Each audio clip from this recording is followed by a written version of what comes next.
ആ പ്രവാചകന്റെ ജന്മദിനം കടന്നു വന്ന ദിനങ്ങളില് ആ പുണ്യ നബിയോടുള്ള സ്നേഹത്തിന്റെ പേരിൽ മൗലിദ് പാരായണം ചെയ്ത അവിടുത്തെ സ്വലാത്ത് പറഞ്ഞ എന്റെ പ്രിയപ്പെട്ടവരെ, അതുകൊണ്ടല്ലേ മുൻഗാമികൾ പറഞ്ഞത് നിങ്ങളുടെ വീട്ടിൽ നിങ്ങൾ മൗലിദ് പാരായണം ചെയ്യണ്, മുത്തിനബിയുടെ മദ്ഹ് പാടണ്, മുത്തിനബിയെ വാഴ്ത്തണ്, മുത്തിനബിയെ പുകഴ്ത്തണ്, അല്ലാഹുവിന്റെ റസൂലിന്റെ കാര്യങ്ങൾ നിന്റെ വീടിന്റെ അകത്ത് പറയട്. എന്റെ പ്രിയമുള്ള സഹോദരങ്ങളെ, അൽഹംദുലില്ലാ, പരിശുദ്ധമായ റബീഉൽ അവ്വൽ മാസം മഹാനായ ആദരവായ പ്രവാചകൻ നബി മുഹമ്മദ് മുസ്തഫ സല്ലല്ലാഹു അലൈഹി വസല്ലമ തങ്ങളുടെ ജന്മദിനം കൊണ്ട് അനുഗ്രഹീതമായ ഈ പരിശുദ്ധമായ റബീഉൽ അവ്വൽ മാസം അൽഹംദുലില്ലാ നാടെങ്ങും ലോകം മുഴുവനും, നമ്മുടെ നാട് മാത്രമല്ല ലോകം മുഴുവനും ആ പ്രവാചകൻ സല്ലല്ലാഹു അലൈഹി വസല്ലമ തങ്ങളോടുള്ള ആ ഒരു പ്രണയം, ആ ഒരു മഹബ്ബത്ത്, ആ ഒരു ഹുബ്ബ്, അവിടുത്തെ സ്നേഹം ലോകം മുഴുവനും പ്രകടിപ്പിച്ചുകൊണ്ടിരിക്കുകയാണ്. പരിശുദ്ധമായ റബീഉൽ അവ്വൽ മാസം കടന്നു വരുമ്പോൾ അള്ളാഹുവിൻ്റെ പ്രവാചകൻ സല്ലല്ലാഹു അലൈഹി വസല്ലമ തങ്ങളുടെ റൗളയിലേക്ക് പോകാൻ കഴിയാത്തതിൻ്റെ പ്രയാസം പലർക്കും. നമുക്കൊന്ന് പോകാൻ, പരിശുദ്ധമായ റബീഉൽ അവ്വലിലൊക്കെ ഒന്ന് മദീനത്ത് പോകാൻ ആഗ്രഹിക്കുന്ന ഒരുപാട് പേരുണ്ട്. അപ്പോൾ അൽഹംദുലില്ലാ, എൻ്റെ പ്രിയപ്പെട്ടവരെ, അള്ളാഹുവിൻ്റെ ഭവനങ്ങൾ, പള്ളികൾ, വീടുകൾ, പള്ളികളിലൊക്കെ മഗ്രിബ് നമസ്കാരം കഴിഞ്ഞാൽ മൗലിദ് പാരായണങ്ങൾ, നബി സല്ലല്ലാഹു അലൈഹി വസല്ലമ തങ്ങളുടെ മദ്ഹുകൾ പാരായണം ചെയ്യുന്നു. വീടുകളിൽ, പള്ളികളിൽ, വീടുകളിൽ, മദ്രസകളിൽ, എല്ലാ സ്ഥലങ്ങളിലും അൽഹംദുലില്ലാ മുത്തുനബിയെക്കുറിച്ചുള്ള വാഴ്ത്തലും പുകഴ്ത്തലും നടന്നുകൊണ്ടിരിക്കുന്നു. അൽഹംദുലില്ലാ, അല്ലാഹു സുബ്ഹാനഹു വ തആല ആ പ്രവാചകനോടുള്ള ആ ഒരു സ്നേഹം അല്ലാഹു മരിക്കുവോളം എനിക്കും നിങ്ങൾക്കും അല്ലാഹു നിലനിർത്തി തരുമാറാകട്ടെ. ആ പ്രവാചകന്റെ ജന്മദിനം കടന്നു വന്ന ദിനങ്ങളില് ആ പുണ്യ നബിയോടുള്ള സ്നേഹത്തിന്റെ പേരിൽ മൗലിദ് പാരായണം ചെയ്ത അവിടുത്തെ സ്വലാത്ത് പറഞ്ഞ എന്റെ പ്രിയപ്പെട്ടവരെ, അതുകൊണ്ടല്ലേ മുൻഗാമികൾ പറഞ്ഞത് നിങ്ങളുടെ വീട്ടിൽ നിങ്ങൾ മൗലിദ് പാരായണം ചെയ്യണ്, മുത്തിനബിയുടെ മദ്ഹ് പാടണ്, മുത്തിനബിയെ വാഴ്ത്തണ്, മുത്തിനബിയെ പുകഴ്ത്തണ്, അല്ലാഹുവിന്റെ റസൂലിന്റെ കാര്യങ്ങൾ നിന്റെ വീടിന്റെ അകത്ത് പറയട്. പറഞ്ഞു കഴിഞ്ഞാൽ അതാ മാറാ രോഗങ്ങളുണ്ടല്ലോ, വിപത്തുകളുണ്ടല്ലോ, അതിൽ നിന്നുള്ള രക്ഷയാ.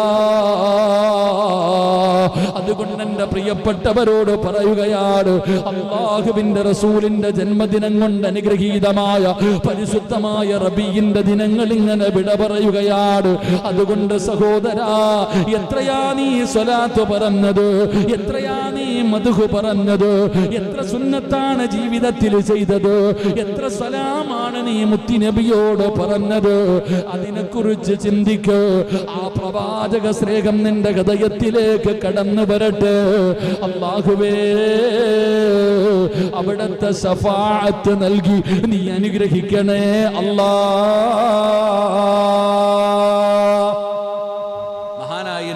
റസൂലുള്ളാഹി സ്വല്ലല്ലാഹു അലൈഹി വസല്ലമ തങ്ങളുടെ ഉമ്മനീര് പോലും അത് ഔഷധമായിരുന്നു. എൻ്റെ പ്രിയപ്പെട്ട സഹോദരങ്ങളെ, ആ പ്രവാചകന്റെ ശരീരത്തിൽ നിന്ന് വീഴുന്ന വിയർപ്പ് തുള്ളി പോലും അവിടുന്ന് സുഗന്ധമായിട്ട് ഉപയോഗിച്ചിരുന്നു. അള്ളാഹു നമുക്ക് ഈമാൻ നൽകി അനുഗ്രഹിക്കുമാറാകട്ടെ. അള്ളാഹു നമുക്ക് ഈമാൻ നൽകി അനുഗ്രഹിക്കുമാറാകട്ടെ. എൻ്റെ പ്രിയപ്പെട്ടവരെ, ഇന്ന് നമ്മളിങ്ങനെ ചിന്തിക്കണം, വലിയ വലിയ മക്ബറകളിലൊക്കെ പോകുമ്പോൾ, വലിയ മക്ബറകളിലൊക്കെ പോകുമ്പോൾ, ഏർവാടിയിലും മുത്തുപ്പേട്ടയിലും എന്തിന് ഭീമാപ്പള്ളിയിലൊക്കെ പോകുമ്പോൾ ഒരു കിണറുണ്ട്, മരുന്ന് കിണർ. എത്ര പേരാ പോയി കുളിക്കണത്? എത്ര പേരാ പോയി വെള്ളം കോരി കുടിക്കണത്? മുത്തുപ്പേട്ടയിൽ പോകുമ്പോൾ ദാവൂദുൽ ഹക്കീം വലിയുല്ലാഹി മഹാനവറുകൾ, അല്ലാഹു അവിടുത്തെ ദറജ ഉയർത്തി കൊടുക്കുമാറാകട്ടെ, മഹാനവറുകളുടെ മക്കാമിൽ പോകുമ്പോൾ അവിടെ ഒരു കുളവുണ്ട്. എത്ര പേരാ കുളിക്കണത്? ഈ വെള്ളമാണോ കുടിക്കണത്? വേറെ പണിയില്ലേടാ, ആണ് ഇതാ കുടിക്കണത്? അതാ ചിന്തിക്കണം. അല്ലാഹു നമുക്ക് ഈമാൻ നൽകുമാറാകട്ടെ. ചിന്തിക്കണം സഹോദര, നമുക്ക് ആവശ്യമുണ്ടേ പോയി കുടിച്ചാൽ മതി, അവർക്ക് ആവശ്യമൊന്നുമില്ല. മനസ്സിലാക്കേണ്ട എന്താ? എടാ, മുത്തുപ്പേട്ടയിലും ഏർവാടിയിലും ഭീമാപ്പള്ളിയിലും അജ്മീറിലും നാഗൂറിലൊക്കെ പോയി പല കാര്യങ്ങൾ അവിടെ ചെയ്യാൻ പറയുമ്പോൾ ചിലന്ന് വെള്ളം തരും, ചിലയിടത്തുനിന്ന് തേൻ തരും. ഭീമാപ്പള്ളിക്ക് പോകുമ്പോൾ എണ്ണ കിട്ടും അല്ലേ? ചിലയിടത്ത് പോകുമ്പോൾ ചിലപ്പോൾ പൂക്കൾ തരും. കടുവാപ്പള്ളിയിലൊക്കെ പോയാൽ പഴവും പൂട്ടൊക്കെ. ഇങ്ങനെ ഓരോ സ്ഥലങ്ങളിലും. എന്തിന്? ഞങ്ങളൊക്കെ എപ്പോഴും പോകാറുണ്ട്, ഞാനൊക്കെ എപ്പോഴും പോകും. കണ്ണൂർ കണ്ണവം എന്ന് പറയുന്നൊരു സ്ഥലമുണ്ട്, കൂത്തുപറമ്പിനടുത്ത്. കണ്ണവം വെളുമ്പത്തുമക്കാം. അവിടെ ചെല്ലുമ്പോൾ ചുക്ക് കാപ്പിയ. തമാശല്ലുപ്പ. ഏത് രാത്രി പോയാലും എപ്പോൾ പോയാലും അവിടെ നിന്ന് ചുക്ക് കാപ്പി ഒരു പാത്രത്തിൽ ഉണ്ടാക്കി വെച്ചിട്ടുണ്ട്. ഞാനൊക്കെ എത്ര ഈ തൊണ്ടയൊക്കെ പ്രസംഗിച്ച് തൊണ്ട അടച്ചിരിക്കുന്ന സമയത്ത് ഞാൻ ആ മക്കാമിൽ പോയിട്ട് ചുക്കാപ്പി കുടിക്കും. അവിടുത്തെ ബറക്കത്തതാ. അള്ളാഹു നമുക്ക് ഈമാൻ നൽകുമാറാകട്ടെ. ഇവിടുത്തെ ഉറൂസ് പകലാ നടക്കണേ, കാട്ടില. വലിയ ആൾതാമസമൊന്നും ഇല്ലാത്തൊരു സ്ഥലത്ത് പകലിലാണ് അവിടെ നടക്കുന്നത്. പോയിട്ടില്ലേ ഷാജൻ? പോയിട്ടില്ല. പോയി. അൽഹംദുലില്ലാ. നമ്മളന്ന് അവിടെ വീട്ടിൽ പോയപ്പോ ഇവിടെ പോയിട്ടുണ്ട്. വെളുമ്പത്ത് നിങ്ങൾ കുടിച്ചവരല്ലേ ചുക്കാപ്പി? നമ്മൾ മനസ്സിലാക്കേണ്ടത് എൻ്റെ പ്രിയപ്പെട്ട സഹോദരങ്ങൾ, അതൊക്കെ പുച്ഛം ചിലർക്ക്. ഇതൊക്കെ ചുമ്മാതെ ഇവിടെ ആയിപ്പടെ, നിനക്ക് വേണമെങ്കിൽ മതി, നമുക്ക് നിർബന്ധമൊന്നുമില്ല. അവിടെ കിടക്കണ മഹാന് ഭീമാ പള്ളിയിൽ കിടക്കുന്ന ഭീമാ ഉമ്മായിക്ക് വല്ല നിർബന്ധമുണ്ടോ?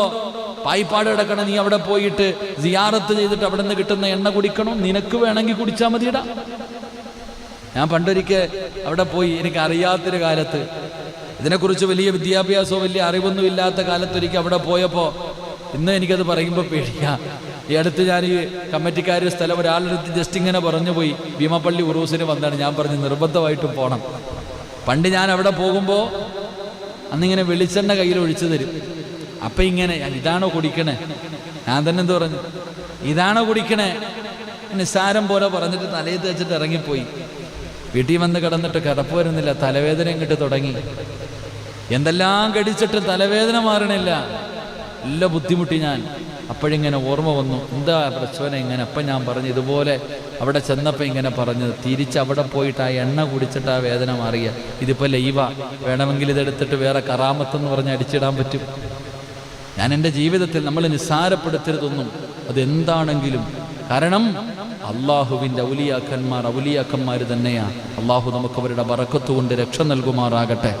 നബി സല്ലല്ലാഹു അലൈഹി വസല്ലമ തങ്ങളുടെ ഉമ്മുനീരിന് ഇത് പറയുമ്പോൾ പ്രവാചകൻ എന്താടാ ഒന്ന് ഊതിയപ്പോഴത്തേക്ക് ഏത് സ്റ്റിച്ചായിട്ടെന്ന് പറഞ്ഞാൽ കളിയാക്കാം. അവിടെ നിന്ന് മുറിവ് പറ്റിയ കാലിൽ ഒന്ന് ഊതി 3 പ്രാവശ്യം ഊതിയപ്പോൾ ഇന്ന് ഈ നിമിഷം വരെ എനിക്ക് പിന്നെ ഒരു പ്രയാസം ഉണ്ടായിട്ടില്ല എന്ന് സ്വഹാബി പറയുമ്പോൾ അത് വിശ്വസിക്കണം, നിഷേധിക്കലാവരുത്. ഇതൊക്കെ ചുമ്മാതാണെന്ന് പറയരുത്. അള്ളാഹു നമുക്ക് ഈമാൻ നൽകി അനുഗ്രഹിക്കുമാറാകട്ടെ.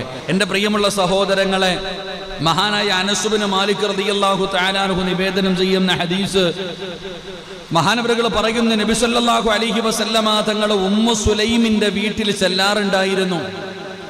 ഉമ്മു സുലൈം റളിയല്ലാഹു തആല അൻഹയുടെ വീട്ടിലേക്ക് അള്ളാഹുവിന്റെ പ്രവാചകൻ സല്ലല്ലാഹു അലൈഹി വസല്ലമ തങ്ങൾ ചെല്ലാറുണ്ടായിരുന്നു. അവർ അവിടെ ഇല്ലാത്ത സന്ദർഭങ്ങളിൽ പ്രവാചകൻ സല്ലല്ലാഹു അലൈഹി വസല്ലമ തങ്ങൾ അവിടെ നിന്ന് കിടന്നുറങ്ങും. ഉമ്മു സുലൈം റളിയല്ലാഹു തആല അൻഹയുടെ വീട്ടിലേക്ക് പ്രവാചകൻ പോകാറുണ്ട്. ഉമ്മു സുലൈം ഇല്ലാത്ത സമയങ്ങളിൽ പ്രവാചകൻ സല്ലല്ലാഹു അലൈഹി വസല്ലമ തങ്ങൾ ആ വീടിനകത്ത് കിടന്നുറങ്ങും. എന്റെ പ്രിയപ്പെട്ടവരെ, ഒരു ദിവസം അവിടെ നിന്ന് വരികയും ഉമ്മു സുലൈമിന്റെ വിരിപ്പിലിങ്ങനെ കിടക്കുകയാണ്. അള്ളാഹുവിന്റെ പ്രവാചകൻ സല്ലല്ലാഹു അലൈഹി വസല്ലമ തങ്ങൾ ആരാണെന്ന് പഠിക്കടാ മക്കളെ.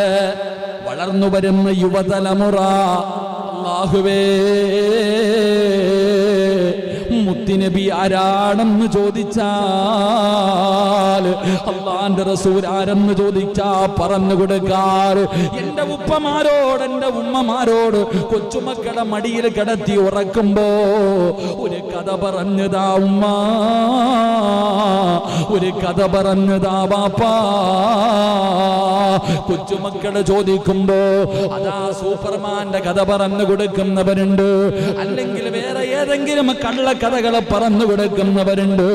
എന്റെ പ്രിയപ്പെട്ടവരെ, പല ഉമ്മമാരും പറയും, ഒരു പണ്ടൊരിടത്തൊരു കാക്കയുണ്ടായിരുന്നു, പൂച്ചയുണ്ടായിരുന്നു എന്ന് പറഞ്ഞിട്ട് ആവശ്യമില്ലാത്ത കഥ പറഞ്ഞു കൊടുക്കുന്ന ഉമ്മ, നിനക്ക് പറയാറ് പിഞ്ചുമക്കളുടെ ഹൃദയത്തിലേക്ക് പറഞ്ഞു കൊടുക്കാറുള്ള ഒരു ചരിത്രമാ ഉമ്മു സുലൈം റളിയല്ലാഹു തആല അൻഹയുടെ വീട്ടില് അല്ലാഹുവിന്റെ റസൂൽ കടന്നു ചെന്നു. അവിടെ ഇങ്ങനെ വിരിപ്പിന്റെ അകത്ത് കിടക്കുകയാണ്. റസൂലുള്ളാഹി ഇങ്ങനെ കിടന്നു ഉറങ്ങുകയാണ്. അല്ലാഹുവേ, നബി ഇങ്ങനെ കിടന്നുറങ്ങുന്നത് കണ്ടു. അതാ ശരീരത്തിൽ നിന്നിങ്ങനെ വിയർപ്പൊഴുകുകയാണ്.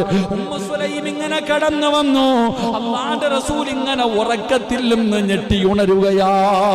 അല്ലാഹുവിന്റെ റസൂൽ ഇങ്ങനെ ശബ്ദം കേട്ട് ഞെട്ടിയുണരുകയാ. ഉണർന്നു നോക്കുമ്പോ കയ്യിൽ ഒരു കുപ്പിയുമായിട്ട് ഉമ്മു സുലൈം ഇങ്ങനെ നിൽക്കുകയാ. അള്ളാന്റെ റസൂൽ ഉറക്കത്തിൽ നിന്ന് ഞെട്ടിയുണരുമ്പോ ശബ്ദം കേട്ട പ്രവാചകന്, ഉമ്മു സുലൈമിന്റെ വീടിന്റെ അകത്ത് വിരിപ്പിനകത്ത് കിടക്കുന്ന പ്രവാചകൻ അവിടെ നിന്ന് ഞെട്ടിയുണരുകയാ. റസൂലുള്ള നോക്കുമ്പോ ഉമ്മു സുലൈം ഒരു കുപ്പിയുമായി നിൽക്കുകയാണ്. ഉമ്മു സുലൈം ഒരു കുപ്പിയുമായി നിൽക്കുകയാണ്. അല്ലാഹുവിന്റെ റസൂൽ ചോദിക്കുന്നു, ഉമ്മു സുലൈം എന്തേ ഇങ്ങനെ നിൽക്കുന്നത്? എന്തേ ഇങ്ങനെ നിൽക്കുന്നത്? യാ റസൂലല്ലാഹ്, ബറക്കത്തക യാ റസൂലല്ലാഹ്, ബറക്കത്തെടുക്കുകയാണ് നബിയേ, ബറക്കത്തെടുക്കുകയാണ് നബിയേ.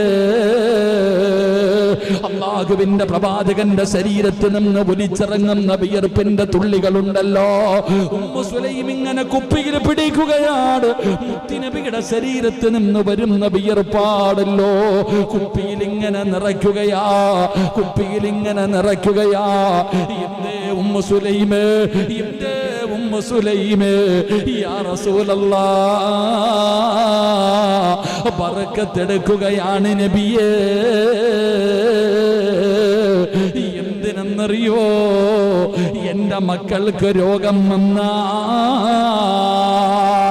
എന്റെ പൊന്നുമക്കൾക്ക് എന്തെങ്കിലും രോഗം വന്നാ മരുന്നീ വിയർപ്പാട് നബിയേ. എന്റെ മക്കൾക്ക് എന്തെങ്കിലും രോഗം വന്നു കഴിഞ്ഞാൽ ഈ മരുന്നാ കൊടുക്കുന്നത്.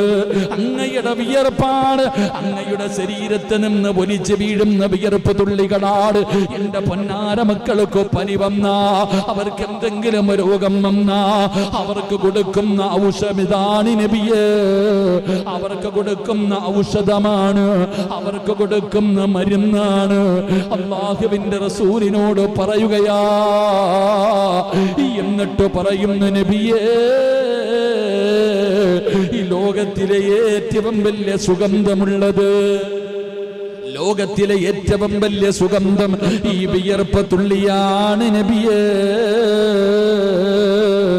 എന്ന ഉമ്മു സുലൈം റളിയല്ലാഹു തആല പറയുമ്പോ, പഠിക്കു സഹോദരാ, അല്ലാഹുവിന്റെ റസൂലിന്റെ ശരീരത്തിൽ നിന്ന് വിയർപ്പ് തുള്ളികള് അതായിരുന്നു ഉമ്മു സുലൈമിന്റെ മക്കളുടെ മരുന്നുകള്.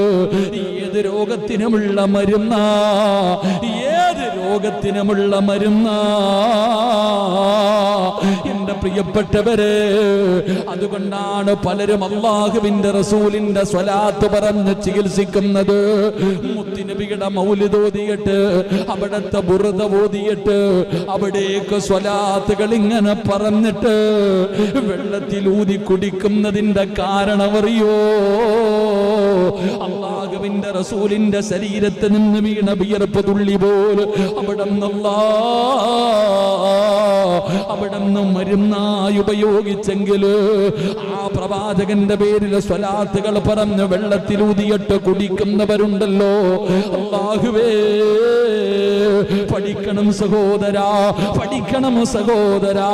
ഉമ്മു സുലൈം റളിയല്ലാഹു തആല പറയുകയാ, ഞങ്ങളുടെ വീട്ടിലെ സുഗന്ധം ഇതാണ് നബിയേ. അങ്ങയുടെ വിയർപ്പിനേക്കാൾ സുഗന്ധം മറ്റേതിനാവുള്ളത്? അങ്ങയുടെ വിയർപ്പിനേക്കാൾ സുഗന്ധമുള്ള എന്താണ് ഈ ദുനിയാവിലുള്ളത്? യാ റസൂലല്ലാഹ്, ഇതെന്റെ വീടിന്റെ ബറക്കത്താ, അത് വീടിന്റെ ബറക്കത്താ, അത് മുത്തുനബിയുടെ വിയർപ്പ് തുള്ളികൾ വീടിനകത്ത് കൊണ്ടുവച്ചിട്ട് അത് ബറക്കത്താണെന്ന് പറയുമ്പോ, എന്റെ പ്രിയപ്പെട്ടവര്, അല്ലാഹുവിന്റെ പ്രവാചകൻ സല്ലല്ലാഹു അലൈഹി വസല്ലമ തങ്ങളുടെ വിയർപ്പ് തുള്ളി ഔഷധമായിരുന്നു, അതൊരു മരുന്നായിരുന്നു, അതൊരു ബറക്കത്തായിരുന്നു.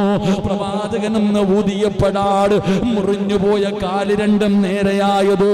അതുകൊണ്ടാണ് അല്ലാഹുവിന്റെ പ്രവാചകൻ സല്ലല്ലാഹു അലൈഹി വസല്ലമ തങ്ങൾ ഊതുവെടുക്കുമ്പോ സ്വഹാബികൾ തിരക്കാ. മുത്തുനബി ഉളവെടുക്കാനിരിക്കുമ്പോൾ സ്വഹാബികളുടെ തിരക്കാട്. എന്തിനെന്നറിയോ? അല്ലാഹുവിന്റെ റസൂലിന്റെ കൈ കഴുകുമ്പോ ആ കയ്യിൽ നിന്ന് വീഴുന്ന വെള്ളത്തുള്ളികളൊന്ന് കോരിയെടുക്കാൻ, പ്രവാചകന്റെ ശരീരത്തിൽ നിന്ന് വീഴുന്ന വെള്ളത്തുള്ളികൾ എടുക്കാ, സ്വഹാബികളുടെ തിരക്കാ. എന്തിനെന്നറിയുവോ?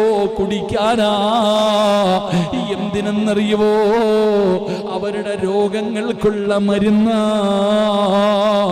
ഒതുപെടുത്ത് കഴിഞ്ഞാൽ ബാക്കി വരുന്ന വെള്ളത്തിന് വേണ്ടി സ്വഹാബത്ത് വല്ലാത്ത തിരക്കാ. എത്രയെത്രയോ ചരിത്രമറിയാ. സ്വഹാബികൾ ചോദിക്കുമായിരുന്നു, നബിയേ, ഒരു തുള്ളി അങ്ങയുടെ ശരീരത്ത് നീര് വീഴുന്ന വിയർപ്പ് തുള്ളി തരുവോ നബിയേ? എന്റെ പ്രിയപ്പെട്ടവര്, അല്ലാഹുവിന്റെ റസൂലാരാ? മുത്തുനബിയുടെ മുഅ്ജിസത്താ. മുത്തുനബി സാധാരണ ഒരു നബിയല്ല. ആ മുത്തുനബിയോടുള്ള സ്നേഹം ഞങ്ങളുടെ ഹൃദയത്തിൽ നിറച്ച് തരണേ അല്ലാ. അതുകൊണ്ട് പരിശുദ്ധമായ റബീഉൽ അവ്വലിന്റെ ദിനങ്ങൾ കിടക്കുകയാ. വേണ്ടവരോതട്ട്, പറയേണ്ടവർ പറയട്ടെ. പക്ഷേ അല്ലാഹുവിന്റെ റസൂലിന്റെ ശരീരത്തിൽ നിന്ന് വീഴുന്ന വിയർപ്പ് തുള്ളിക്ക് പോലും പ്രവാചകനെ പടന്ന് പുതുപെടുത്തിട്ട് തന്റെ ശരീരത്ത് താഴേക്ക് വീഴുന്ന വെള്ളത്തുള്ളിക്ക് പോലും അല്ലാഹുവിന്റെ റസൂലിന്റെ സ്വഹാബത്ത് തിരക്ക് കൂട്ടിയിട്ടുണ്ടെങ്കിൽ, അബൂബക്കർ തങ്ങൾ മുതൽ തുടങ്ങുന്ന സ്വഹാബികൾ അതിനു വേണ്ടി മത്സരിച്ചിട്ടുണ്ടെങ്കിൽ, ആ പ്രവാചകന്റെ ജന്മദിനം കടന്നു വന്ന ദിനങ്ങളില് ആ പുണ്യ നബിയോടുള്ള സ്നേഹത്തിന്റെ പേരിൽ മൗലിദ് പാരായണം ചെയ്ത, അവിടുത്തെ സ്വലാത്ത് പറഞ്ഞ എന്റെ പ്രിയപ്പെട്ടവരെ, അതുകൊണ്ടല്ലേ മുൻഗാമികൾ പറഞ്ഞത്, നിങ്ങളുടെ വീട്ടിൽ നിങ്ങൾ മൗലിദ് പാരായണം ചെയ്യണ്, മുത്തുനബിയുടെ മദ്ഹ് പാടണ്, മുത്തുനബിയെ വാഴ്ത്തണ്, മുത്തുനബിയെ പുകഴ്ത്തണ്. അല്ലാഹുവിന്റെ റസൂലിന്റെ കാര്യങ്ങൾ നിന്റെ വീടിന്റെ അകത്ത് പറയട്. പറഞ്ഞു കഴിഞ്ഞാൽ അതാ മാറാ രോഗങ്ങളുണ്ടല്ലോ, വിപത്തുകളുണ്ടല്ലോ, അതിൽ നിന്നുള്ള രക്ഷയാ. അതുകൊണ്ട് എന്റെ പ്രിയപ്പെട്ടവരോട് പറയുകയാണ്, അല്ലാഹുവിന്റെ റസൂലിന്റെ ജന്മദിനം കൊണ്ട് അനുഗ്രഹീതമായ പരിശുദ്ധമായ റബീഇന്റെ ദിനങ്ങൾ ഇങ്ങനെ വിട പറയുകയാണ്. അതുകൊണ്ട് സഹോദരാ, എത്രയാ നീ സ്വലാത്ത് പറഞ്ഞത്, എത്രയാ നീ മദ്ഹ് പറഞ്ഞത്, എത്ര സുന്നത്താണ് ജീവിതത്തിൽ ചെയ്തത്, എത്ര സലാമാണ് നീ മുത്തുനബിയോട് പറഞ്ഞത്, അതിനെക്കുറിച്ച് ചിന്തിക്ക്. ആ പ്രവാചക സ്നേഹം നിന്റെ ഹൃദയത്തിലേക്ക് കടന്നു വരട്ടെ. അല്ലാഹുവേ, അവിടത്തെ ശഫാഅത്ത് നൽകി നീ അനുഗ്രഹിക്കണേ അല്ലാ. മഹാനായ നബിയുനാ റസൂലുള്ളാഹി സ്വല്ലല്ലാഹു അലൈഹി വസല്ലമ തങ്ങളുടെ ഉമ്മനീര് പോലും അത് ഔഷധമായിരുന്നു. എൻ്റെ പ്രിയപ്പെട്ട സഹോദരങ്ങളെ, ആ പ്രവാചകന്റെ ശരീരത്തിൽ നിന്ന് വീഴുന്ന വിയർപ്പ് തുള്ളി പോലും അവിടെ നിന്ന് സുഗന്ധമായിട്ട് ഉപയോഗിച്ചിരുന്നു. അള്ളാഹു നമുക്ക് ഈമാൻ നൽകി അനുഗ്രഹിക്കുമാറാകട്ടെ. അള്ളാഹു നമുക്ക് ഈമാൻ നൽകി അനുഗ്രഹിക്കുമാറാകട്ടെ. എൻ്റെ പ്രിയപ്പെട്ടവരെ, ഇന്ന് നമ്മളിങ്ങനെ ചിന്തിക്കണം. വലിയ വലിയ മക്ബറകളിലൊക്കെ പോകുമ്പോൾ, ഏർവാടിയിലും മുത്തുപേട്ടയിലും എന്തിന് ഭീമാപ്പള്ളിയിലൊക്കെ പോകുമ്പോൾ ഒരു കിണറുണ്ട്, മരുന്ന് കിണർ. എത്ര പേരാ പോയി കുളിക്കണത്?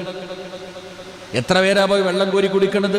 മുത്തുപേട്ടയിൽ പോകുമ്പോൾ ദാവൂദ് ഹക്കീം വലിയുല്ലാഹി മഹാനവറുകൾ, അള്ളാഹു അവിടുത്തെ ദറജ ഉയർത്തി കൊടുക്കുമാറാകട്ടെ, മഹാനവറുകളുടെ മക്കാമിൽ പോകുമ്പോൾ അവിടെ ഒരു കുളവുണ്ട്. എത്ര പേരാ കുളിക്കണത്? ഈ വെള്ളമാണോ കുടിക്കണത്? വേറെ പണിയില്ലേടാ, ആണ് ഇതാ കുടിക്കണത്?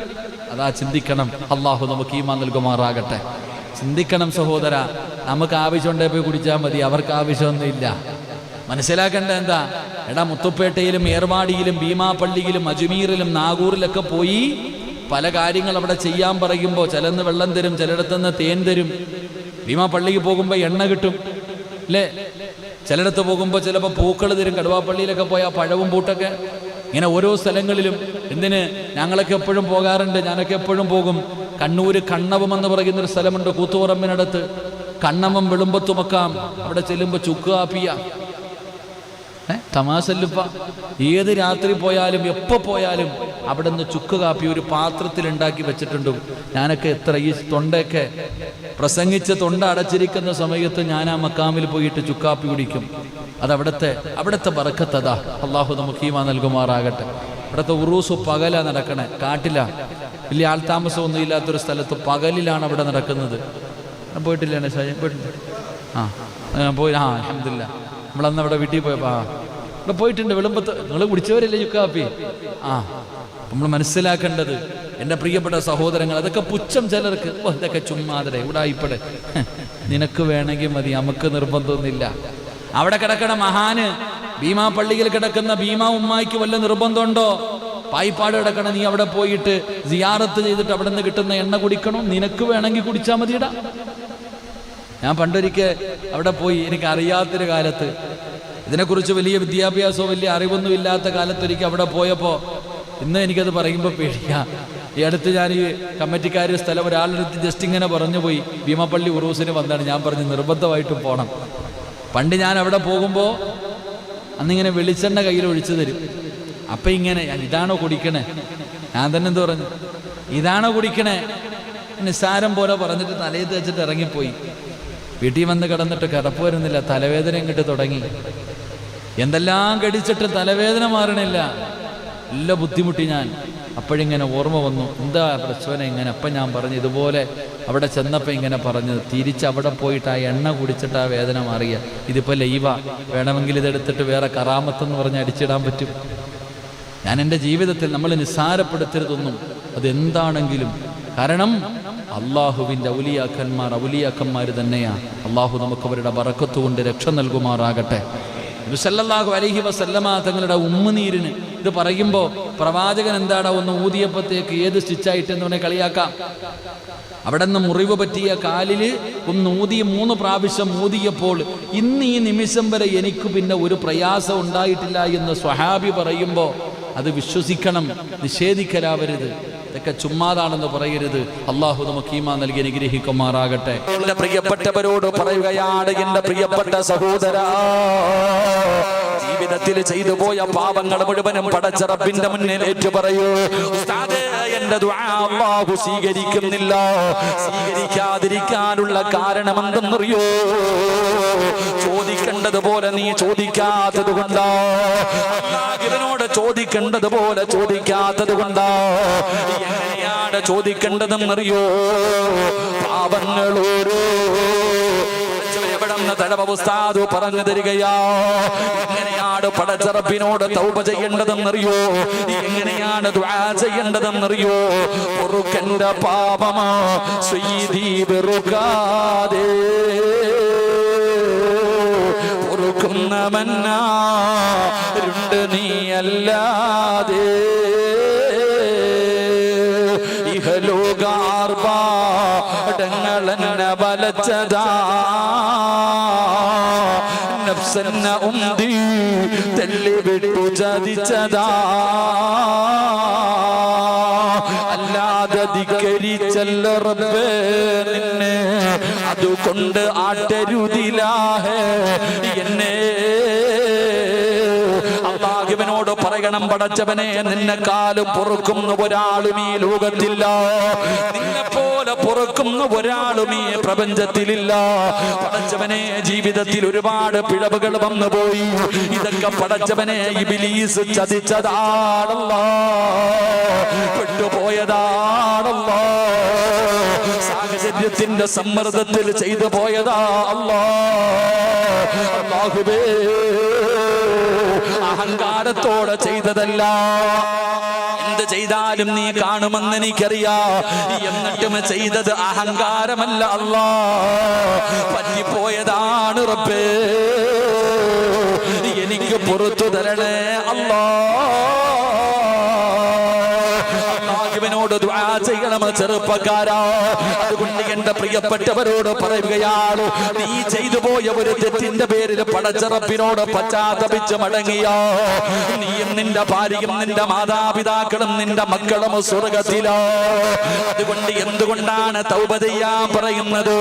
നിങ്ങളെ തൗബയെ പിന്തിപ്പിക്കല്ലോ, നിങ്ങളെ തൗബയെ പിന്തിപ്പിക്കല്ലോ.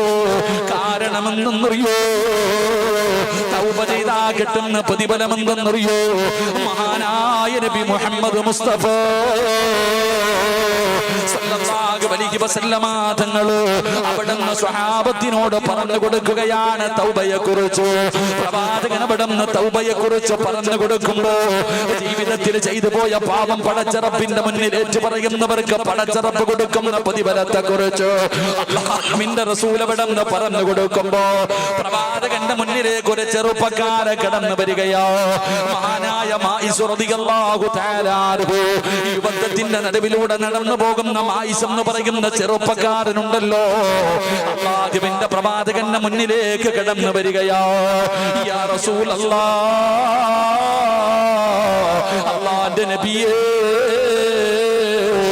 എന്നെ ശുദ്ധീകരിക്കണം നബിയേ. അല്ലാഹുവിന്റെ പ്രവാചകന്റെ മുന്നിൽ മായിസ് വന്നിട്ട് പറയുകയാ. എന്താണ് പറയുന്നതെന്നറിയോ? അല്ലാഹുവിന്റെ നബിയേ, ഞാൻ വ്യഭിചരിച്ചു നബിയേ, ഞാൻ വ്യഭിചരിച്ചു നബിയേ പോലെ പറയുന്നു പോമായിസ്. അല്ലാഹുവിന്റെ റസൂൽ അവിടെ നിന്ന് പറയുകയാ പോമായിസ് എന്ന് പറഞ്ഞു പ്രവാചകൻ അവിടെ നിന്ന് പറഞ്ഞു വിടുകയാ. കാരണം എന്തെന്നറിയോ? വ്യഭിചരിച്ചവനെ എറിഞ്ഞു കൊല്ലണമെന്നാണ് ഇസ്ലാമിന്റെ വിധി. അതുകൊണ്ട് പ്രവാചകൻ അവിടെ നിന്ന് കേൾക്കാത്തത് പോലെ പറഞ്ഞു വിടുകയാ. പോയി തൗബ ചെയ്യട്ടെ, പോയി തൗബ ചെയ്യട്ടെ. അല്ലാഹുവിന്റെ പ്രവാചകൻ അവിടെ നാട്ടി വിടുകയാണ്. പക്ഷേ മായിസിന് സമാധാനമില്ല. രണ്ടാമതും അല്ലാഹുവിന്റെ പ്രവാചകന്റെ മുന്നിലേക്ക് കടന്നു വരികയാ. യാ റസൂലല്ലാഹ്, അല്ലാഹുവിന്റെ നബിയേ, എന്നെ ശുദ്ധീകരിക്കണം നബിയേ. പ്രവാചകൻ അവിടെ നിന്ന് പറഞ്ഞു സ്വഹാബാ, മായിസ് കള്ളു കുടിച്ചിട്ടുണ്ടോ എന്ന് നോക്കൂ സഹാബാ, കള്ളു കുടിച്ചിട്ടുണ്ടോ എന്ന് നോക്കൂ സഹാബ. സ്വഹാബികൾ പറഞ്ഞു നബിയേ, മായിസ് റളിയല്ലാഹു തആല അൻഹു കള്ളു കുടിക്കുന്ന സ്വഹാബിയല്ല. പടച്ചവനെ, മായിസ് റളിയല്ലാഹു തആല അൻഹു മൂന്നാമതും അല്ലാഹുവിന്റെ പ്രവാചകന്റെ മുന്നിലേക്ക് കടന്നു വന്നിട്ട് അവിടുന്ന് പറഞ്ഞു യാ റസൂലല്ലാഹ്, എനിക്കറിയാ എന്നെ എറിഞ്ഞു കൊല്ലണമെന്നാണ് ഇസ്ലാമിന്റെ വിധി, എന്നെ എറിഞ്ഞു കൊല്ലണമെന്നാണ് ഇസ്ലാമിന്റെ വിധി. എനിക്കറിയാ നബിയേ, എനിക്കറിയാ നബിയേ. എന്നിട്ടും ഞാൻ ഈ ശിക്ഷ ഏറ്റുവാങ്ങാനുള്ള കാരണം എന്തെന്നറിയോ? അല്ലാഹു നീതിമാനാ, അല്ലാഹു നീതിമാനാ. ഒരു തെറ്റിന്റെ പേരില് അല്ലാഹു 2 പ്രാവശ്യം ഒരു മനുഷ്യനെ ശിക്ഷിക്കില്ല എന്ന് ആദരവായ പ്രവാചകൻ നബി മുഹമ്മദ് മുസ്തഫ സല്ലല്ലാഹു അലൈഹി വസല്ലമ തങ്ങൾ പറയുകയാ, ഒരു തെറ്റിന്റെ പേരിൽ 2 പ്രാവശ്യം അല്ലാഹു ശിക്ഷിക്കൂല. അതുകൊണ്ട് യാ റസൂലല്ലാഹ്, ഇവിടത്തെ ശിക്ഷ സഹിക്കാൻ കഴിയുമല്ലോ? മരണത്തോടുകൂടി ഒരു അവസാനമുണ്ടല്ലോ. പക്ഷേ നാളെ പരലോകത്ത് ചെല്ലുമ്പോ എനിക്ക് കഴിയില്ല നബിയേ. ഒരു വ്യഭിചാരിയെ പോലെ, ഒരു പാപിയെ പോലെ അല്ലാഹുവിന്റെ മുന്നിലേക്ക് കടന്നു ചെല്ലാൻ എനിക്ക് പേടിയാ നബിയേ. നരകത്തിന്റെ തീ എനിക്ക് പേടിയാ നബിയേ. എന്റെ പ്രിയപ്പെട്ടവരെ, പ്രവാചകൻ സ്വല്ലല്ലാഹു അലൈഹി വസല്ലം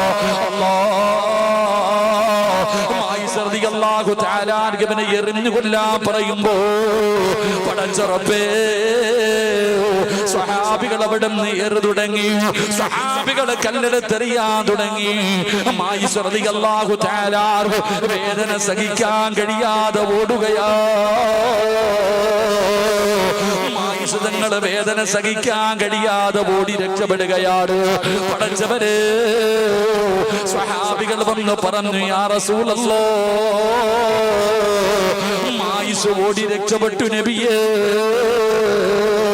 പ്രവാചകന് സമാധാനമായി, പ്രവാചകന് സമാധാനമായി. കുറച്ചു കഴിയുമ്പോ ശരീരത്തിലൂടെ രക്തമൊലിപ്പിച്ചു കൊണ്ട് വരുന്നു മായിസ്. യാ റസൂലല്ലാഹ്, അറിയാതെ ഓടിപ്പോയതാ നബിയേ. ശരീരം വേദനിച്ചപ്പോ ഓടിയതാണ് നബിയേ. ഒരു കുഴി കുത്തിയിട്ട് ആ കുഴിക്കകത്തി എന്നെ ഇറക്കി നിർത്തിയിട്ട് എറിയാ പറ നബിയേ.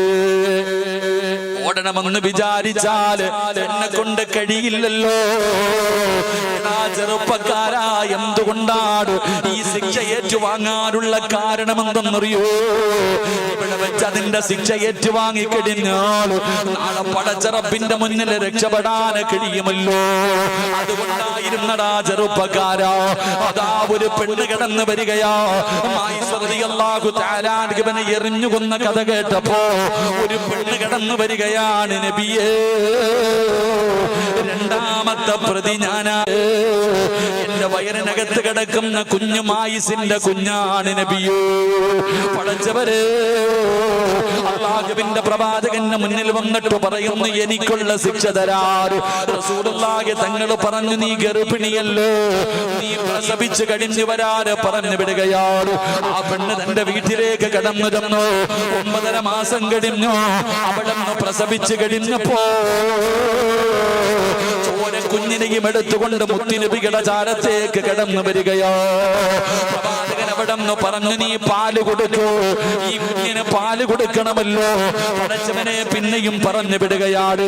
അവസാനം തന്റെ കുഞ്ഞ് പാല് കുടി നിർത്തിയപ്പോ, ഭക്ഷണം കഴിക്കാൻ തുടങ്ങുന്ന സമയമെത്തിയപ്പോ ആ ചോര കുഞ്ഞുമായിട്ട് മുത്തുനബിയുടെ മുന്നിൽ കൊണ്ടുവന്നിട്ട് കുഞ്ഞിന്റെ വായിലേക്ക് മറ്റുള്ള ഭക്ഷണം വെച്ച് കൊടുത്ത് കാണിച്ചു കൊടുക്കുകയാ. ഭക്ഷണം കഴിക്കാ തുടങ്ങി. നബിയേ, എനിക്കുള്ള ശിക്ഷതാ നബിയേ എന്ന് പറഞ്ഞുകൊണ്ട് മുത്തുനബിയുടെ മുന്നിൽ നിന്ന് ശിക്ഷ ഏറ്റുവാങ്ങി എന്ന് ചരിത്രം പറയുമ്പോ എന്റെ പ്രിയപ്പെട്ടവരോട് പറയുകയാ, മോനെ, റബ്ബിന്റെ മുന്നിൽ ഏറ്റു പറയടാ. കള്ളു കുടിച്ചവനാണെങ്കിലും വ്യഭിചരിച്ചവനാണെങ്കിലും പലിശ തിന്നവനാണെങ്കിലും എത്ര വലിയ വലിയ അപരാധം ചെയ്തവനാണെങ്കിലും നീ മടി കാണിക്കണ്ട. നിനക്കൊരു പേടിയും വേണ്ട, ഒരു വിഷമവും വേണ്ട. ചെയ്തു പോയ പാപം അല്ലാഹുവിന്റെ മുന്നിൽ ഏറ്റു പറയാൻ കഴിയൂ. നിന്റെ അല്ലാഹുവെന്നറിയോ? 100 കൊല ചെയ്തവന് പുറത്തു കൊടുത്തിട്ട് സ്വർഗം കൊടുത്തവനാ. ജീവനോടെ എന്റെ പൊന്നാര പെമ്മക്കളെ കുടിച്ചു മൂടിയ കാട്ടാളന്മാർക്ക് അല്ലാഹു പുറത്തു കൊടുത്തില്ലേ? മയ്യത്തിനെ വ്യഭിചരിച്ചവന് പടച്ചറപ്പ് പുറത്തു കൊടുത്തില്ലോ? പിന്നെ എന്തിനാ നീ ഭയപ്പെടുന്നത്? ഇബാദിയല്ലദീന അസ്റഫൂ അലാ അൻഫുസിഹിം ലാ തഖ്നതൂ മിർ റഹ്മത്തില്ലാഹ്. അല്ലാഹു പറയുന്നു, നബിയേ, എന്റെ അടിമകളോട് പറഞ്ഞു കൊടുക്ക് നബിയേ, അവരെത്ര വലിയ പാപം ചെയ്തവരാണെങ്കിലും എത്ര വലിയ ദ്രോഹം ചെയ്തവരാണെങ്കിലും എന്നോടൊന്ന് പറയാറ്, എന്നോടൊന്ന് ഏറ്റു പറയാറ്. ചെയ്തു പോയത് മുഴുവനും എന്റെ മുന്നിലൊന്ന് ഏറ്റു പറഞ്ഞ് തൗബ ചെയ്യാറ്. അവരോട് പറ നബിയേ, ഞാൻ ഗഫൂറാണ് നബിയേ, ഞാൻ പുറത്തു കൊടുക്കുന്നവനാണ് നബിയേ. അതുകൊണ്ട് മലക്കുകളുടെ ദുആ വേണോ? നാളത്തേക്ക് മാറ്റിവെക്കല്ലേ. കാരണം വമാ തദ്രീ നഫ്സുൻ മാദാ തക്സിബു ഗദാ. നാളെ നീ ഉണ്ടാകുമെന്ന് നിനക്കറിയില്ലല്ലോ. അതുകൊണ്ട് നാളത്തേക്ക് മാറ്റിവെക്കാതെ ഇവിടെ നിന്ന് പിരിയുന്നതിന് മുമ്പ് ഈ മക്കാമിന്റെ മുന്നിൽ ഇരുന്നിട്ട് ജീവിതത്തിൽ ഈ നിമിഷം വരെ ചെയ്തത് മുഴുവനും പടച്ച റബ്ബിന്റെ മുന്നിൽ ഏറ്റു പറഞ്ഞിട്ട് ഇവിടെ നിന്ന് എഴുന്നേറ്റ് പോകുമ്പോ മലക്കുകൾ നിനക്ക് വേണ്ടി ദുആ ചെയ്യുകയാ. അതുകൊണ്ട് എന്റെ പ്രിയപ്പെട്ടവരോട് പറയുകയാ, ഒരുപാട് കരയണമെന്നില്ല, ഒരുപാട് നിലവിളിക്കണമെന്നില്ല. പറയേണ്ടത് ആത്മാർത്ഥത വേണം ചെറുപ്പക്കാരാ. ഇഖ്ലാസ് വേണം മോനെ. ഇഖ്ലാസോടുകൂടി പറയുന്നത് ഒരു വാക്കാണെങ്കിലും ഒരു അസ്തഗ്ഫിറുല്ലാഹയാണെങ്കിലും പടച്ചവനെ എനിക്ക് പുറത്തു തരണേ എന്ന് പറയുന്ന ഒരു ചെറിയ വാക്കാണെങ്കിലും അല്ലാഹു നിനക്ക് പുറത്തു തരും. ഒരു ചരിത്രം പറയട്ടെ, ഒരുപാട് കേൾക്കുന്ന ചരിത്രമല്ലോ. എങ്കിലും ചെറുപ്പക്കാരോ ആകാൻ വേണ്ടി ഒരു ചരിത്രം പറയാ. മഹാനായ കലീമുല്ലാഹി മൂസാ നബി അലൈഹിസ്സലാം മൂസാ നബിയുടെ മുന്നിലേക്ക് തന്റെ ജനതകൾ കടന്നു വരികയാണ്. ജനങ്ങളെ കടന്നു വന്നിട്ട് പറയുന്നു, നബിയേ, വെള്ളത്തിന്റെ ക്ഷാമമാണ് നബിയേ, കുടിക്കാ വെള്ളമില്ല നബിയേ, മൃഗങ്ങൾ പോലും വലിയ പ്രയാസത്തിലാണ് നബിയേ, അതുകൊണ്ടൊരു പരിഹാരം കാണണം നബിയേ. മൂസാ നബി അലൈഹിസ്സലാം അവിടുന്ന് പറയുകയാണ്, ജനങ്ങളോട് പറഞ്ഞു ഒരു ദിവസം ഒരുമിച്ച് കൂടാറ്, എല്ലാവരും ഒരു ഗ്രൗണ്ടിൽ ഒരുമിച്ച് കൂടാറ്. പഠിച്ചവനെ അങ്ങനെ ജനങ്ങൾ മുഴുവനും ഒരുമിച്ച് കൂടുകയാണ്. മഹാനായ മൂസാ നബി അലൈഹിസ്സലാം ജനങ്ങളുടെ മുന്നിലേക്ക് പോയിരുന്നു. ചരിത്രം പറയുകയാണ് 70,000 പരം വരുന്ന ജനങ്ങളുണ്ടായിരുന്നു. മൂസാ നബി അലൈഹിസ്സലാം പ്രപഞ്ചത്തിന്റെ അധിപനായ പടച്ചറപ്പിന്റെ ദർബാറിലേക്ക് തന്റെ ഇരുകരങ്ങൾ ഉയർത്തിയിട്ട് മൂസാ നബി ദുആ ചെയ്യുകയാ, അല്ലാഹുവേ മഴ തരണേ അല്ലാ, വല്ലാത്ത പ്രയാസമാ അല്ലാ. മഴ കിട്ടുന്നതിന് വേണ്ടി ദുആ ചെയ്യുകയാ. പടച്ചവനെ മഴ വരുന്നില്ല, അടയാളം കാണുന്നില്ല. മൂസാ നബി പിന്നെയും ദുആ ചെയ്യുകയാ. അപ്പോഴാണ് വിളിച്ചു പറയുന്നു, മൂസാ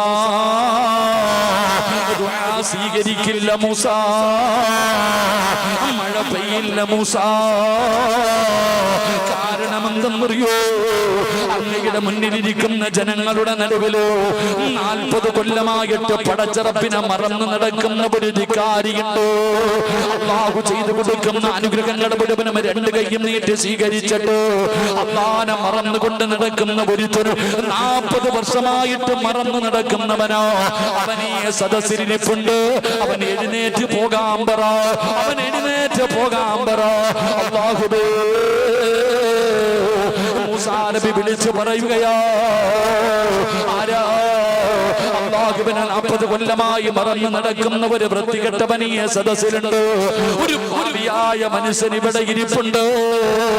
അവൻ എഴുന്നേറ്റ് പോകണേ, അവൻ എഴുന്നേറ്റ് പോകണേ. മൂസാ നബി ഇവിടെ നിന്ന് പറന്നു കഴിയുമ്പോ ജനങ്ങൾ പരസ്പരം നോക്കുന്നു, ആരാ? ഈ വൃത്തികെട്ടവനാരാ? ഇത്രയും വലിയ പാവി ആരാ? ജനങ്ങൾ മുഴുവനും പരസ്പരം നോക്കുകയാണ്. ഒരാൾ പോലും എഴുന്നേറ്റ് പോകുന്നില്ല. അപ്പോഴാണ് 40 കൊല്ലമായിട്ട് അല്ലാഹനെ മറന്നു നടക്കുന്ന മനുഷ്യനുണ്ടല്ലോ, അവനവിടെ ചിന്തിച്ചു, അല്ലാ കുറിച്ചാണല്ലോ പറയുന്നത്, എന്നെ കുറിച്ചാണല്ലോ പറയുന്നത്. ഞാനിവിടെ നിന്ന് എഴുന്നേറ്റ് പോയാ ജനങ്ങൾ അറിയുമല്ലോ, നാണം കെടുമല്ലോ. എഴുന്നേറ്റ് പോകാതെ ഇരുന്നാൽ മഴ പെയ്യില്ലല്ലോ. ആ മനുഷ്യനവിടുന്ന് തന്റെ കുറ്റബോധം വരികയാണ്. ചെയ്തു പോയ പാപങ്ങളെ കുറിച്ചുള്ള ഓർമ്മകളെന്ന് വരികയാണ്. ആ മനുഷ്യൻ ചെയ്തത് എന്തെന്നറിയോ? അല്ലാഹുവേ തന്റെ മുട്ടിലേക്ക് തന്റെ തലയങ്ങ് താഴ്ത്തി വെക്കുകയാ. അവിടുന്ന് തലയങ്ങ് താഴ്ത്തി വെച്ചിട്ട് ആ മനുഷ്യൻ അല്ലാഹുവോട് പറയുകയാ, അല്ലാഹുവേ ഇന്നുവരെ ചെയ്തത് പാപമാ അല്ലാ, സമ്മതിക്കുന്നു അല്ലാ, കുറ്റബോധമുണ്ട് റബ്ബേ. എങ്ങനെയാണ് തൗബ ചെയ്യേണ്ടതെന്ന് പോലും എനിക്കറിയില്ല അല്ലാ. എങ്ങനെയാണ് ചെയ്തു പോയ പാപങ്ങൾ നിന്നോട് പറയേണ്ടതെന്ന് എനിക്കതുപോലും അറിയില്ല അല്ലാ. എങ്കിലും ഞാൻ പറയുകയാ, ഇനി ഒരിക്കലും ചെയ്യില്ല അല്ലാ. ഇനി ഒരിക്കലും നിന്നോട് ഞാൻ എതിര് പ്രവർത്തിക്കില്ല. ഇന്നുവരെ ചെയ്തത് പൊറുത്തുതാ അല്ലാ, ഇന്നുവരെ ചെയ്തത് എനിക്ക് പൊറുത്തുതാ അല്ലാ. എന്നിട്ട് ആ മനുഷ്യൻ പറയുന്നു, അല്ലാ എന്റെ തൗബ സ്വീകരിച്ചാൽ, എന്റെ പാപം പൊറുത്താൽ മഴ തരണേ അല്ലാ, മഴ തരണേ അല്ലാ. ആകാശത്ത് കാർമേഘം വരികയാണ്. ജനങ്ങൾ മുഴുവനും മഴ വരുന്നത് കണ്ടപ്പോ സന്തോഷം കൊണ്ടവരോടുകയാ.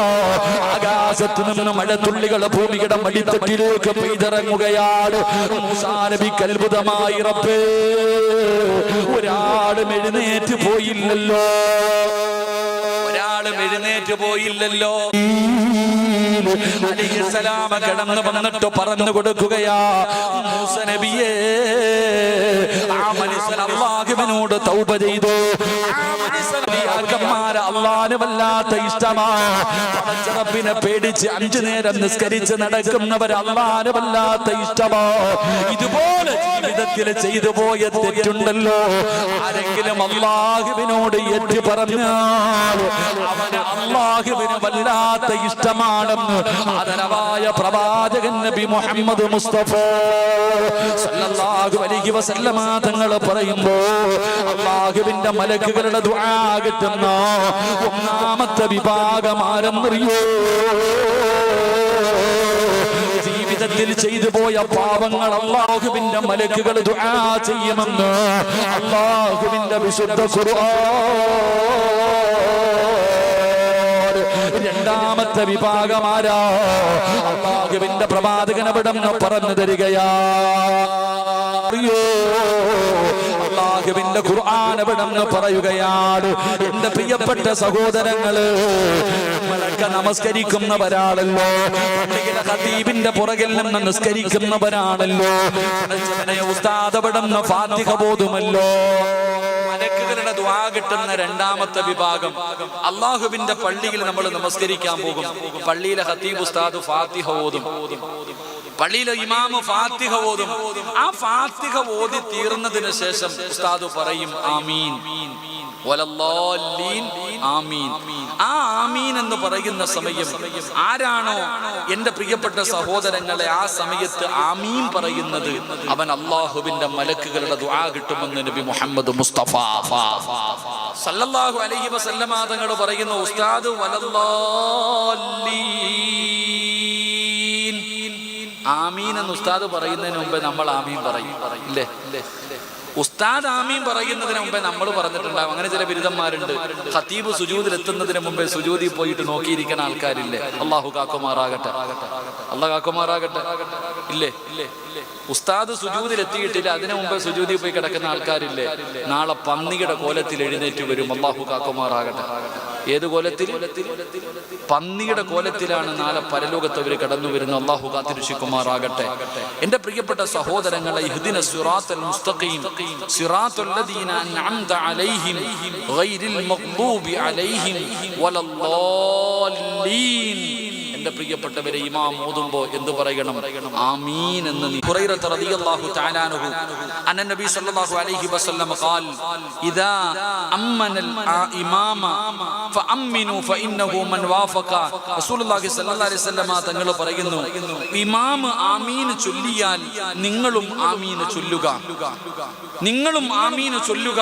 ഒരാളുടെ ആമീൻ ചൊല്ലൽ മലക്കുകളുടെ ആമീനുമായി, ആ രണ്ടുമായി ഒരുമിച്ചാണ് ചെയ്യുന്നതെങ്കിൽ അവൻ ചെയ്തു പോയ പാപങ്ങൾ അല്ലാഹു പുറത്തു കൊടുക്കുമെന്ന് മഹാനായ നബി മുഹമ്മദ് മുസ്തഫ. നമ്മൾ ആമീൻ ഇമാമു വലല്ലാലീൻ എന്ന് പറഞ്ഞു, ആമീൻ. ആ സമയത്ത് നമ്മൾ ആമീൻ പറയുമ്പോ നമ്മളുടെ ആമീനും മലക്കുകളുടെ ആമീനും തമ്മിൽ യോജിച്ചു കഴിഞ്ഞാൽ നീ രക്ഷപ്പെട്ടു.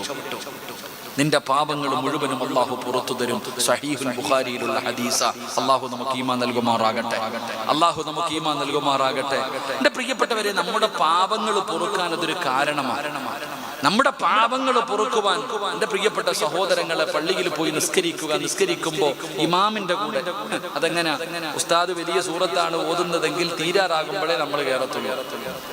ഉസ്താദ് വലിയ സൂറത്താണ് ഓതുന്നതെങ്കിൽ തീരാറാകുമ്പോഴേ കയറത്തുള്ളൂ. ഉസ്താദ് എങ്ങാനും വലിയ സൂറത്ത് ഓതി ആലോചിച്ച് വയ്ക്ക്, പിന്നെ പരാതിയ കമ്മിറ്റി ഓഫീസിൽ പരാതിയ, ഉസ്താദ് ഇങ്ങനെ വലിയ സൂറത്ത് ഓതിയ.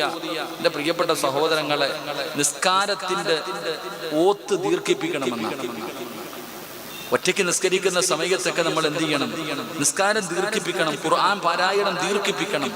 നിസ്കാരം ദീർഘിപ്പിച്ചു കഴിഞ്ഞാൽ അവന്റെ മരണവേദന അല്ലാഹു എളുപ്പമാക്കി കൊടുക്കും, അവന്റെ മരണം അല്ലാഹു എളുപ്പമാക്കി കൊടുക്കും.